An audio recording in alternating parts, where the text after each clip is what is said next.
Peace and blessings, family. This is Brother Ajay Taimba coming to you from the WUCUSU Empowerment channel, my brand new channel, where we learn how to master ourselves so that we can master lives and the things around us, right? So we can be in control of our actions, our thoughts, and therefore we can manifest all types of goodness and abundance and self-determination, right, in our neighborhoods, our homes, and our organizations. Tonight, let me do some quick housekeeping.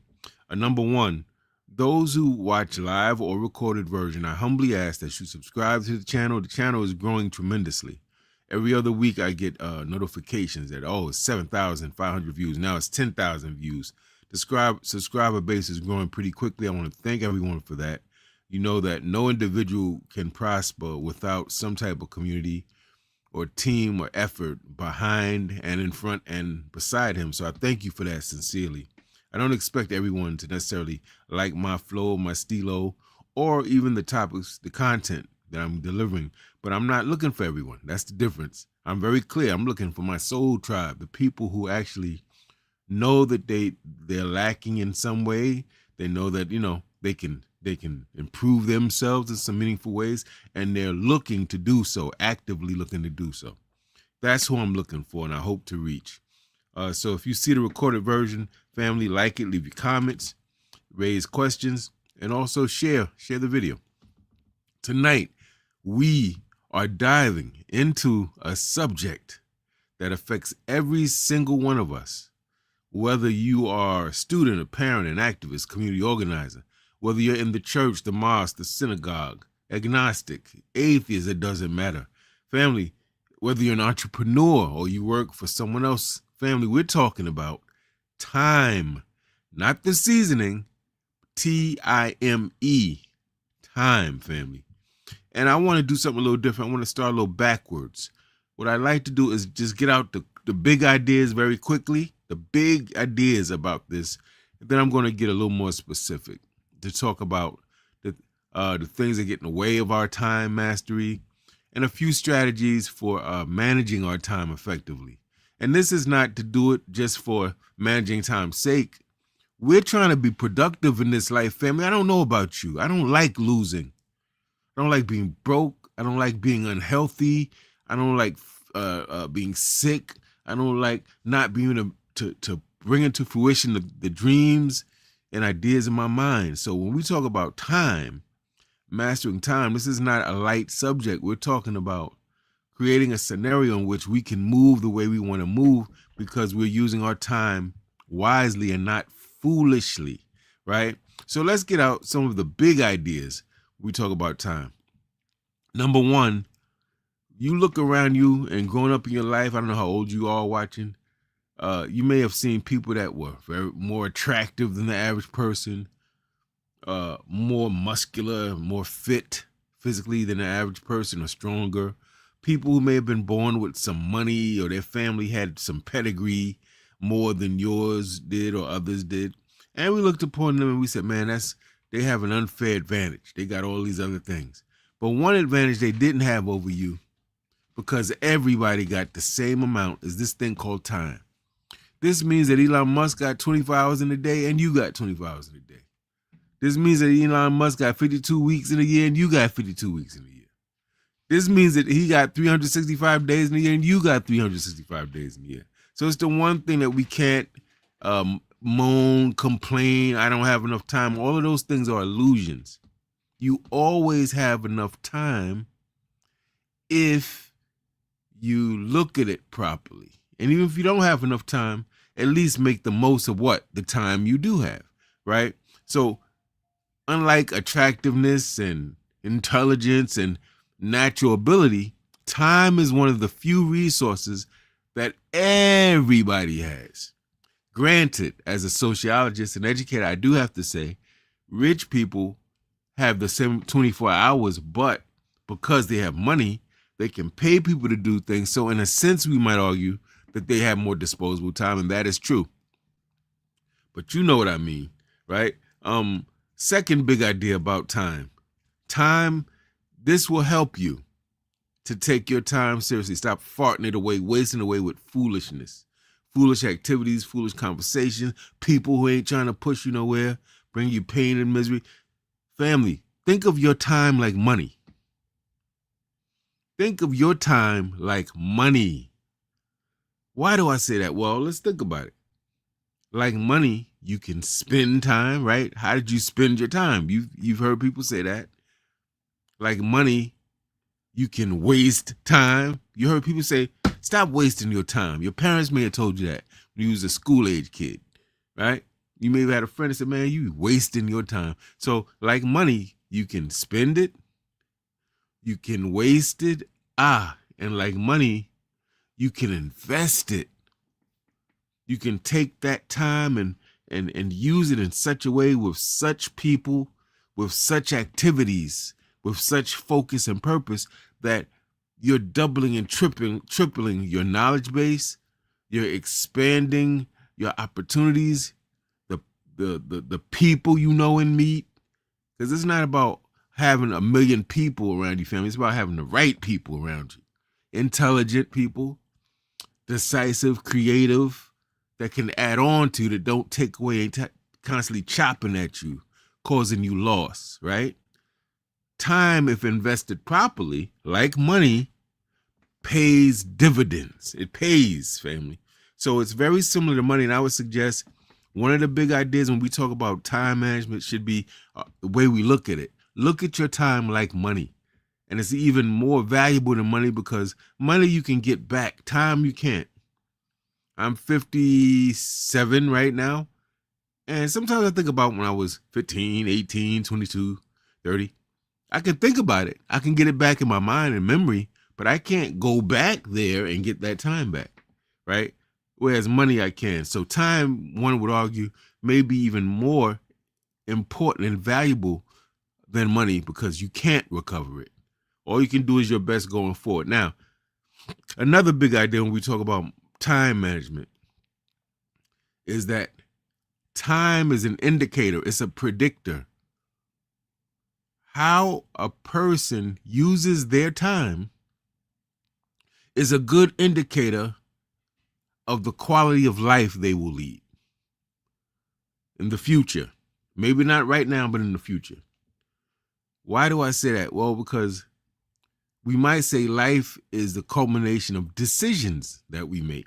So one might say, to the degree you make really good high-level decisions, that's another predictor of your at least potential trajectory in life.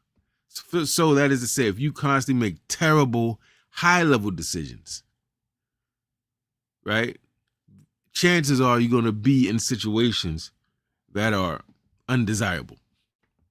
Because where we are now often is a result of decisions we've made, right? And this includes how you spend your time, who you spend your time with, what you spend your time doing, what you spend your time thinking about, right?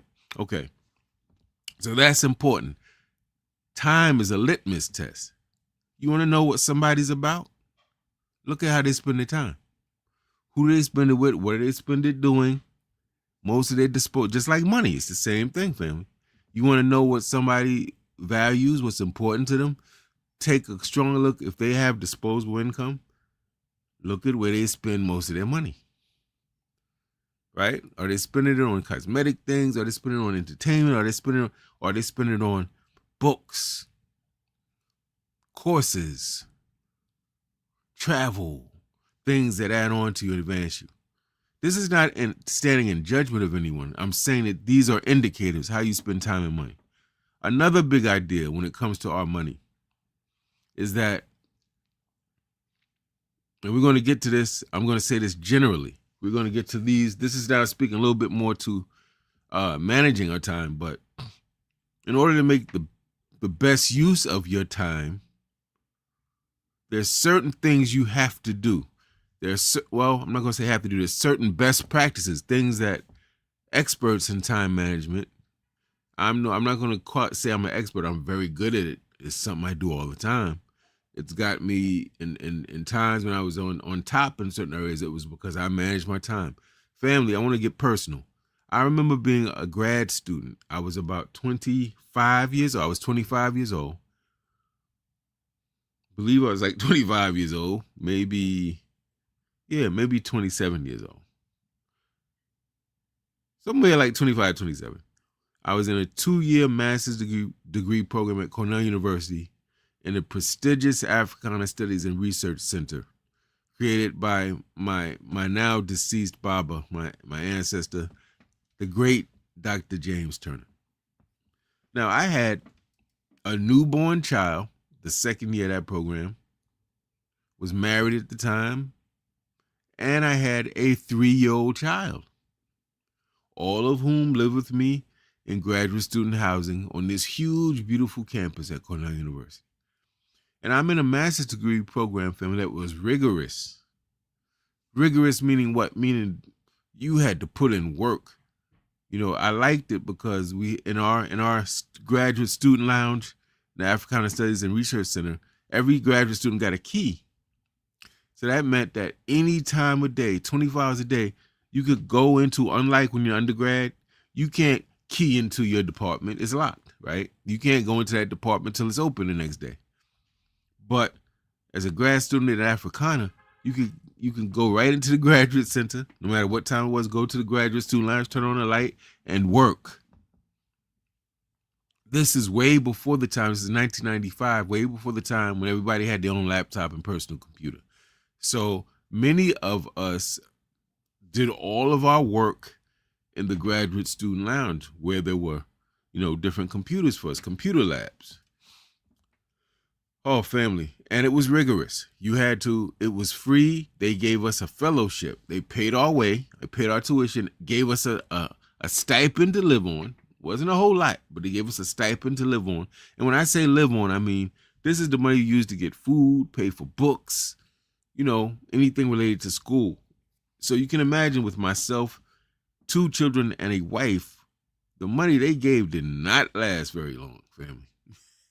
So it was a very time we had to pull our belts and try to be frugal and hustle. And I had to work. Part of the thing you get, part of why you pay back for the money they invest in your tuition is they get an assistantship, which means in return for them paying for your tuition, you work. But you're not working like a full job. You might do 3 hours here, 3 hours there, whatever. So I worked in the John Henry Clark Memorial Library. So when I wasn't in class, when I wasn't working for my assistantship, I was cooking, cleaning, teaching Nubia at home as best I could, spending time with the family, and a very little bit of time with friends. Shout out to Brother Scott Brown. He's over at UCLA. There's a very few friends because you didn't have time like that. You were constantly writing. You were either in class or you were getting research to do your thesis or writing your thesis. It was a very busy time, and the only way I was able to manage working, cooking, cleaning, helping to watch our children, and classes at a very high level of scholarship and academia was I was able to manage my time. So this has been something very important to me. At Syracuse University as an undergrad, I was a student leader, head of the largest Black student organization on campus. We were always leading protests. We were always challenging racism at the university, always in the newspaper, always being threatened that they was going to kick me out of school. There was a lot going on. Then I had to actually maintain grades. Then we was in the community. It was a lot going on. And because I'm in the public eye and all these different things, I had to make sure I was taking care of those grades. So it was a lot. The only way I was able to do that eventually, because prior to that, I was lousy with time, but that experience forced me to get good at time. And it's kind of like, I'll get into it in a minute, a very easy way to look at it. But so when I'm talking to people about time management, this is not somebody that's repeating what somebody else said or talking about someone else's experience. Yes, I've read books on it, plenty of books on time management.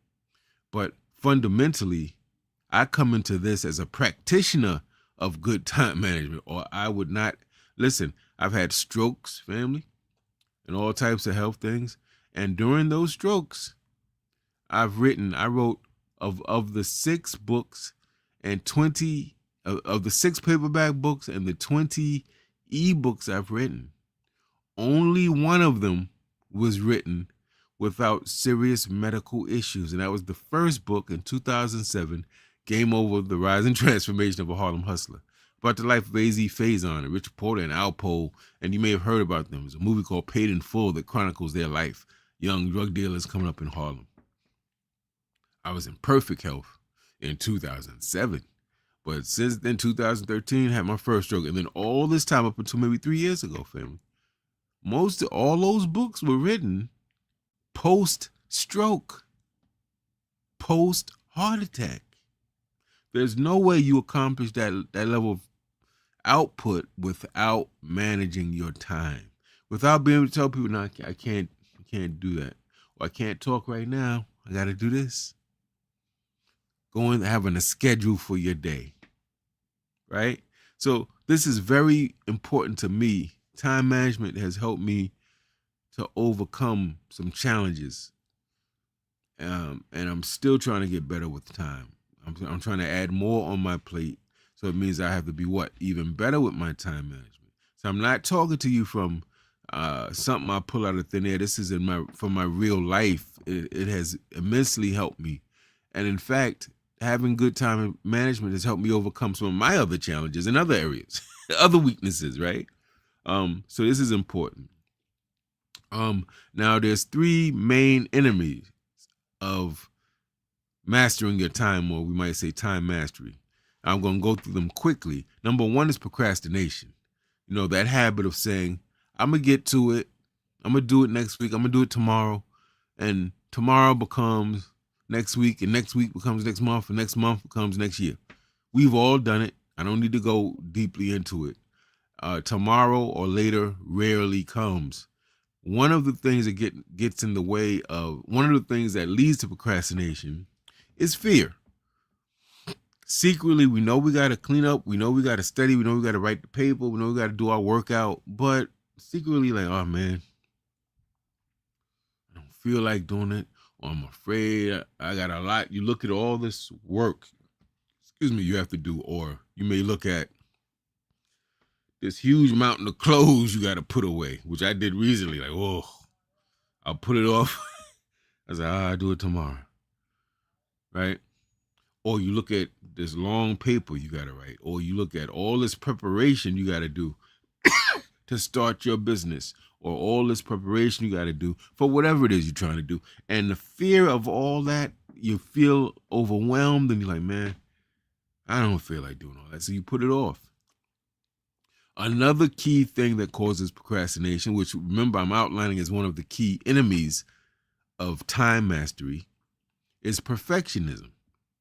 This idea that I got to have everything perfectly right, everything in place, this, that, everything set up just the way. And then when everything is set up,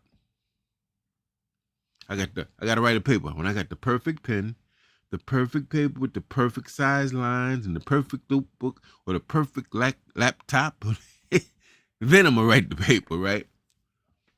Waiting for that perfect moment, that perfect tool, that perfect place, that perfect amount of money, right? Before we make a move. Not understanding that if you study successful people, great people, you're going to notice some of them started with very little money. Some of them started in not the best conditions, not the best environments, not the best business places, offices, right? Some people, Tyler Perry was writing plays, living in his truck, family. So a lot of us get caught up in, I got to have the perfect. Nah, it's not about perfection. It's about getting started. So something you could have done last year, you still waiting for the perfect. And you know what happens, family? Sometimes that perfect setup never comes, right? Black excellence is about having a vision, making it happen, no matter whom or what, finding a way to get started, right? So when I started my first YouTube channel, family, I was using kind of a low budget laptop with a very low budget camera. You look at, if I could find any of those videos, very fuzzy and grainy. Not a great microphone like I have now, a professional mic. It was the mic in the laptop, and the laptop was kind of whack, and the camera was whack, and the mic was whack. I didn't have any background. I had a big my bedroom wall. I didn't know what I knew about YouTube is what I had studied. I watched them every day. Well, not just about every day. How to do thumbnails, how to write scripts, how to have titles that are provocative, how to write descriptions, all these 20 different things. And I started. I didn't wait to the perfect thing because I said, you know what? Some stuff you're going to get good at by doing it. And as you do it and put your heart and soul into it and have a vision and stay consistent, those other things come later. So if you look at the people that's doing it on highest levels and everything, they didn't start with the best situations, perfect situations. They started. There are people right now doing whole YouTube channels who've done movies with an iPhone. Now I got a ring light. I didn't have a ring light before. I had my light. I had the light in my bedroom, family, or the sunlight.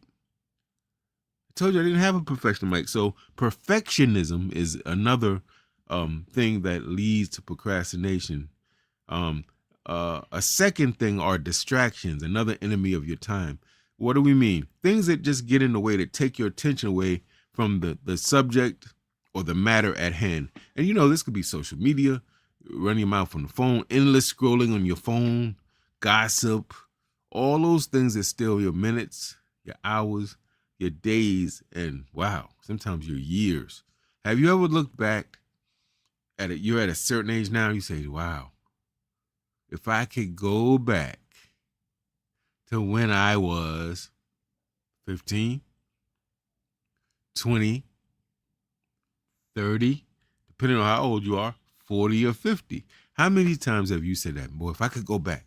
Why were you saying that? Because you wish you had time, you could take time back, that you could apply then wisdom or skills or lessons that you know now, right? But you can't.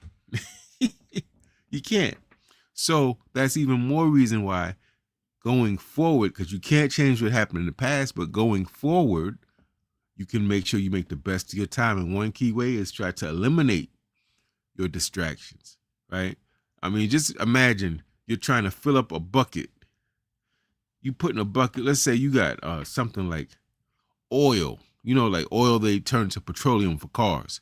You got oil, you got precious oil that's worth a lot in this huge barrel that you carrying on your back. But unbeknownst to you, you got 200 holes in that barrel. So by the time you get where you're going, that huge barrel of oil you got is depleted. You got less than half the barrel because you got all these leaks. Distractions are like holes in your barrel. All this talent and opportunity and potential leaking right out, right? Number three, the third enemy, if you want to call it that, of time mastery would be a lack of priorities. Whoa, this is such a biggie. I want to say this very clearly. Family, and this is an age everybody's so-called multitasking, and I am dead against that. I'm dead against it because rarely have I seen anyone multitask, officially do several different things at the same time, and every single thing they're doing comes out at an excellent level. Usually, when you're doing too much, something gets dropped. The ball drops. Like if you're juggling 20 eggs, trust and know some of them eggs are going to drop. It's the same thing when you're juggling responsibility, right? So now, lack of priorities. You can't do everything. That's impossible at the same time. And most importantly, you don't need to do everything, right? Especially at the same time. And when you don't know what matters most, when you don't rank things in order of importance, then everything looks important. Everything seems urgent, right? And when you look at life that way, you're not going to get a lot done at a high level. Similar to this expression that a jack of all trades is a master of none. In order to master something, you have to stop all these other things and really lock in, focus in to develop craft in that area. Now, there are people who can do a lot of things well, but do understand they had to lock in and learn how to play the piano. They had to lock in and learn martial arts. They had to lock in and build a high functional vocabulary. They had to lock in, develop really high writing skill. They had to lock in and get their modeling or their fashion design on or whatever, right? So it's not to say you can't have multi-talents, but typically if you want to develop a craft, to be able to say, I mastered this, I'm very good at this thing, you got to put the time in, right? So I want you to just think about this. Take 10 seconds, and if you're watching recorded, type in the comments, what's one thing that when you look at these 3 things that I just outlined, what's one thing, if you're honest, that you kind of waste? When you waste time, what's the activity that you're wasting your time, most of your time on? That's very important, right? Now I want to move quickly to some strategies for taking control of your time. It's not in any order of importance. I want to say that you should prioritize your top 3 daily tasks. Every day you get up, most of us will say, man, in our mind, we might say it out loud. We might tell somebody, today I'm going to work out. I'm going to make these business calls or create these things on the computer. Or I'm going to clean up, whatever it is, right? Now, one of the problems is we have so many things we have to do, and we have other responsibilities. We have children, we have work or business, love interests, spouses, mates that we have to tend to as well. So you might start off saying you're going to do certain things, but because you didn't lock in on what's the most important things, sometimes none of those things get done. Or you finish the thing that was the least priority, and the big things, the most important things are left undone. And when that habit occurs, what do you think follows? Procrastination. You start feeling like, I can't do this. You start feeling overwhelmed, and you keep putting these important things off, right? So my suggestion is prioritize maybe your top 3. If that's too much, prioritize. You say, at the end of this day, I'm going to get this one thing done. You saying, but IJ, getting one thing done ain't a big deal. Yes, it is. If you got one important thing done every day for 10 years, you'd be ahead of the game. You'd be in a better place than you are now, would you not? Yeah, you would. Number 2, I would say, track how you spend, invest, or waste your time. Remember I said, look at time like money? When you have money, now check this out. They say most U.S. citizens live paycheck to paycheck. That means they go to work. Let's say they get paid every Friday or every 2 Fridays. They get their check. Let's say they get $1,000, or they get $2,000 in 2 weeks' time. That's their paycheck. $2,000 minus the taxes. They got $2,000 left. By the time the next 2 weeks comes around, or next payday, most U.S. citizens, according to the studies, are waiting. They're salivating for that next paycheck because they done blew all the money they had. Now, yeah, they had to pay rent and utilities and food and different things, but their disposable income, that part that they could save or they could do what they wanted with, they blew that. So they're living literally paycheck. Halfway in a week and a half, they broke. And I've been there. And you got to borrow money from somebody to do this or that, or you got to take out these crazy loans with these payday loans, crazy interest. They get us, right? So what this means is, what do you do if you're trying to get in control of your money? You budget it. What does that mean? First, you got to know, well, how much money do I get? And not in your head. You write this on paper or in your computer. So you say, oh, every 2 weeks I get $2,000 that I keep, right? Outside of taxes and all that. Then you got to know, what are your bills? You got to write those bills down, right? Makes sense every month. The recurring bills, cell phone bill, your car note, your rent, your heat, utilities, whatever, and then maybe if you have things like subscriptions in terms of internet TV, you got Netflix or Hulu or whatever you do in terms of that, right? Okay. Food. So what do you have to do? You have to now say, this is how much I make. These are all these bills. This is the amount of all these bills. Add all those up. And don't forget, you want a little money.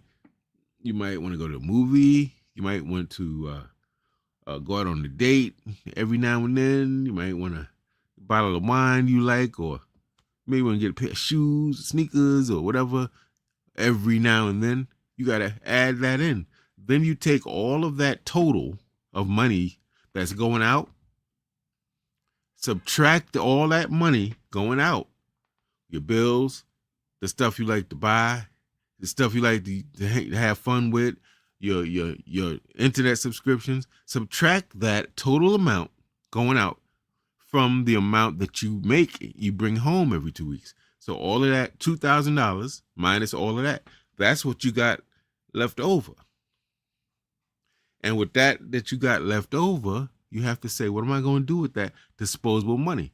Some people will take that money or some of it and put it away, right? Some people will even say, you know what?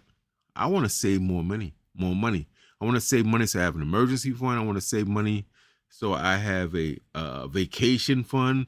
I want to save money so I have a Christmas, if you celebrate that, or Kwanzaa fund. I can get gifts and it don't hurt me. See, because it's one thing to get gifts and you're not eating next week. It's another thing to get gifts and it's not hurting you. Why? Because you set up a whole fund for that in advance. So that money coming out doesn't hurt you, right? You still living, you still good, right? Or a clothing budget. But to control your money, you have to keep track of it. You have to know how much you get, how much you spend, how much comes in, how much goes out. So now you can start tracking it, how much I'm going to save.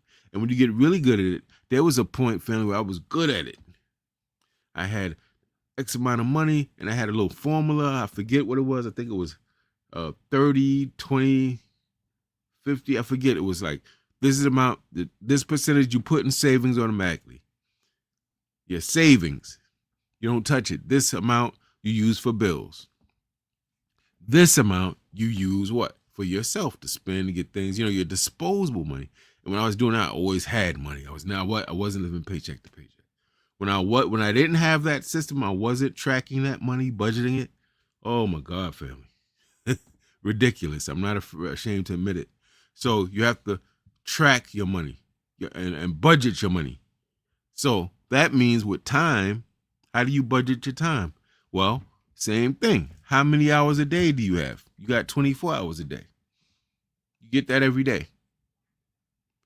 How many hours you sleep? Well, now these are your bills. This is what you pay out of that 24 hours. So you might say, I want 8 hours of sleep. So you got 16 hours left. Wow, you might go to work 8 hours a day, right? 24 minus 16, I think is 8. I might be wrong. Yeah. So you got 8 hours sleep, 8 hours of work. That's 16 hours. You got 8 hours left. You might want to go to the gym. You might have time to eat. You might have time to spend with your loved ones. You might have time to read, right? So you got to divvy all that disposable time up, from your sleep time to your work time. If you're running a business, you got to put in time for that. All of that you have to. If you don't budget your time, it's just like money. You're gonna live paycheck to paycheck. You're gonna live hour to hour. You're gonna blow that. Just like you could blow your whole check or your money on foolishness. At the end of the day, you're like, wow, I had all this money and I have either nothing left or the stuff I got is like whack. I can't do nothing with that. Right? One episode I was talking about how I've bought things and never used it once or twice. Found out I didn't really like it. It was an impulse purchase. And now it's in some landfill somewhere, decaying, right? Whereas if I had taken that same money, put it in a stock, a bond, a book, a course, travel, this is stuff that stays with you, that builds you up. It's an investment that keeps growing, right? So you have to budget your time, just like money. Number 3 or 4, I think that you have to have boundaries. Right? You have to set boundaries. Another thing, when I'm reading biographies of people I admire, They set boundaries. Malcolm X didn't play that. He wasn't going to be wasting his time. He will tell you in a minute, okay, good brother, I'm going to have to catch up with you after I have to go do this. I got to go speak at the Audubon. This is my time. I read. It's the time I got to see Sister Betty and my daughters, whatever. And he was a stickler for time. He was never late. That's what I hear from my elders who knew him and knew of him. They all say he was always on time. Very precise, because he knew what? The importance of time. He's even recorded as having said he didn't trust people who didn't wear a watch. Meaning, because in his mind, that means you're not serious about your time, which means you're not serious about your life, right? It's like if you got money and you just throwing it away, we might argue you're not serious about your money. You're not serious about your life, because money gives you the ability to move and certain ways have power. So if you have money coming in and you're blowing all of it, somebody say, oh, you're not serious. If you got time and you sleeping, running your mouth, doing foolishness, but you saying this is what you want, people are going to say you're not serious. Because if you're serious, you're going to change, you're going to budget your time, budget your money. So I hope I made that point. You have to have boundaries. That means if somebody says, can I borrow, can I borrow you for 2 hours? Can I talk to you about my situation going on? And you say, yeah. And now that 10 minutes becomes 30 minutes, and that 30 minutes becomes now. You got to set boundaries with people. You got to say, and this is with anybody. You may have to say, Ma. You have to say, Dad. You may have to say, Auntie. You may have to say, baby, boo. I can give you 10, 15 right now, but I have to do this. This is important, right? And you're going to find that to the degree that people can do that, that's the predictor of success. That's an indicator. It means that they are clear on their priorities and they are clear on assigning time, and they're not afraid to say, I can't do that right now. I'm famous for telling people, oh yeah, I'll help you any way I can. This implies there's some ways I won't be able to help you. If you need $1 million from me right now, oh, don't hold your breath. Can't help you like that, but I can help promote your event. I can help give you some insight and some wisdom or really good advice.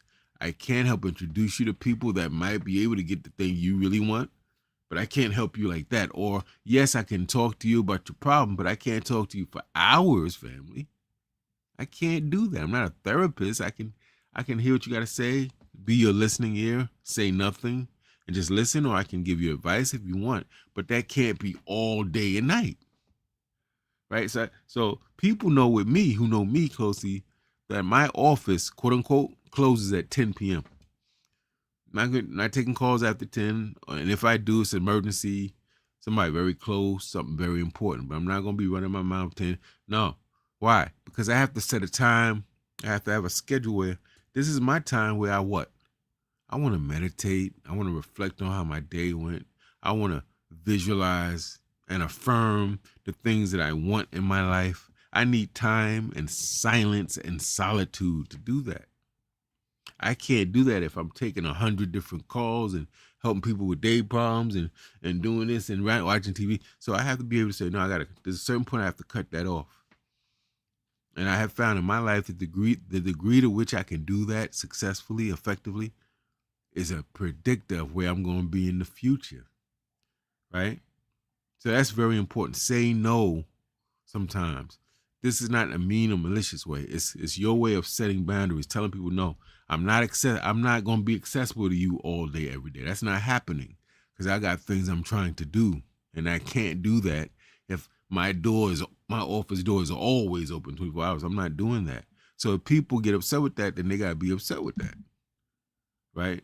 But you have to be clear. If you're here to accomplish things, get things done, be effective, live a life of which you're proud, you have to learn to create boundaries.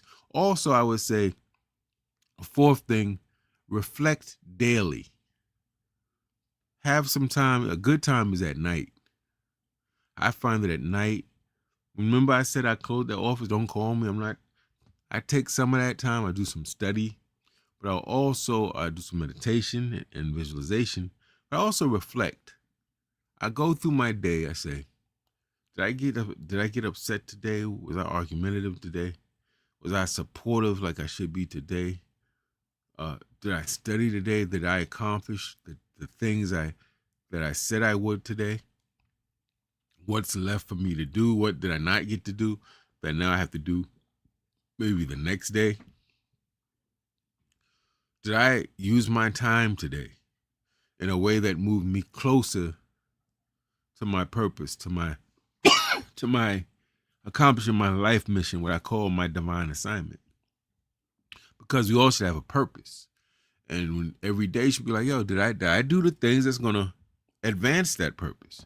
So if your purpose is teaching people how to become rich, you should be every day, what did I do today to help teach people to become rich? You're an athlete. What did I do today to get my body in tip-top form, to learn my playbook, to practice, to study film, to perfect my craft? You're a musician. How much time today did I spend actually practicing my guitar? Studying the history of guitar players, learning different techniques, listening to different styles of music. All this is what I'm talking about, right? And this is reflection time. This ain't you talking to everybody else. Boom, that's dead. You take time in solitude and you think, man, how did I do? And this ain't to beat yourself up. It's to make an assessment, because then you're going to come back and say, wow, I said today I was going to write 5 pages of a book and I didn't write 1 page. Then you say, why didn't I write that 1 page? Oh, because I got caught up in a last minute thing. Somebody involved me in this last minute. And now all my time, or a lot of my time, went to that and deprived me of the ability to do this. So that means what now? Because that's going to happen, family. Life don't stop just because you got stuff to do. Other things pop up, and you sometimes do have to attend to other things and people, right? So that means what? Now you got to take that and add that task maybe to the next day or another day. And you need to be clear about that. I didn't get to do this important thing today. Set a time by this week. By weekend, it's going to be done. So you can't do that if you don't reflect on how you spent your time or how you were. Were you a good man and good woman? Were you conducting yourself the way you said you would, or did you kind of fall back? Right? This is what I'm talking about. And these small things every day compound. They add up. They add up, family. Right? There's an old math problem that makes the point. And that is, if somebody came to you and said, if I gave you a choice to give you $3 million cash right now, or I give you a penny a day for 31 days straight, and every day that penny doubles in value. In 31 days, you get to keep all that money. Which one would you take? I did this with my 8th grade students back in the day. They all would say, man, I want to give me that $3 million. But then when I showed them the math, how that penny a day for 31 days doubles every day. So the first day you getting what? 1 penny. The second day that penny is now worth 2 cents. Third day, and it keeps going. By the time you get to that 31st day, you know what? That penny a day for 31 days that doubles every day is now over $10 million. Ooh, it blows their mind. The point is, a little bit every day adds up. These habits we're talking about will add up if you find yourself doing this time after time. Well, family, don't want to keep you all night, so let's say this. Let's bring this home. Time mastery isn't about always trying to do more, but it's about doing what matters most and doing it in a timely fashion so you have time to do other things, right? So, for instance, if we were better with time management, things that's taking us hours and hours and hours to do because we're doing a whole bunch of other stuff, we might find it takes us half an hour to do. When we lock in, focus on one thing at a time, and we organize it in advance instead of doing everything in that minute. You might find that things that's taking you hours to do, you're not doing in half an hour. So now you have what? More disposable time. It's just like you have money. So you going and buying food from this supermarket that's charging crazy prices, and then you find out, oh, there's a place over here that's costs us half of that. So now you're getting the same food, what? For less money, which means what? You have more disposable money. It's the same thing with time. When you become more effective with managing it, you have more of it to use, to spend or invest. So that's what we're talking about, family. Let's be intentional. Let's commit to taking control of our clocks, of our time. One choice, 1 hour, 1 day at a time. And if this message spoke to you, if you got something from it, those of you who watch the recorded version, please do me a favor. Like the video, share it with someone who you think it might benefit, and comment. I'd love to know your biggest takeaway from this particular video from the WUCUSU Lounge weekly broadcast. You know, what is the big takeaway you got? And remember, family, subscribe to the channel if you have not already, WUCUSU Empowerment, for more tools and information, interviews, workshops to help us to live more purposefully, more confidently, more powerfully. It's all about self-empowerment on this show, family. That's what it's about. Thank you for joining. Peace and blessings.